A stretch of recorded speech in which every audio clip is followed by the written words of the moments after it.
শুরুতে আমরা অপরিচিত ছিলাম, তারপর আপনজন থেকে প্রিয়জন হলাম। ওই দিনটা অনেক সুন্দর ছিল, যেদিন তোমার সাথে আমার প্রথম দেখা হয়েছিল।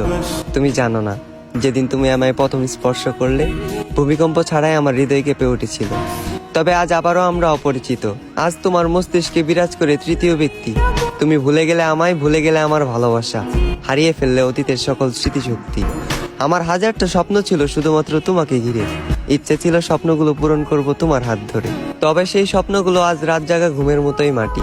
তাই অপূর্ণতার স্বপ্ন নিয়ে আজ আমি ব্যর্থতার পথে হাঁটি। তুমি চলে যাওয়ার পর আমি বহুদিন ঠিক মতো খাইনি। আয়নার সামনে দাঁড়ালে মাঝে মাঝে নিজেকেই চিনতে পাইনি। তুমি চলে যাওয়ার পর আমি শুধু তোমাকে হারাইনি, হারিয়ে ফেলেছি আমার মানসিক শান্তি। তাই আজ বুক ভরা একাকাশ পরিমাণ দুঃখ আর ক্লান্তি। তবে আমি জোরে সুরে বলতে পারবো, আমি তোমার কোনো ক্ষতি করিনি। যা করেছি শুধু নিজের ক্ষতি। আমাদের শুরুটা অনেক সুন্দর ছিল, তবে ভয়ঙ্কর হলো এর শেষ পরিণতি।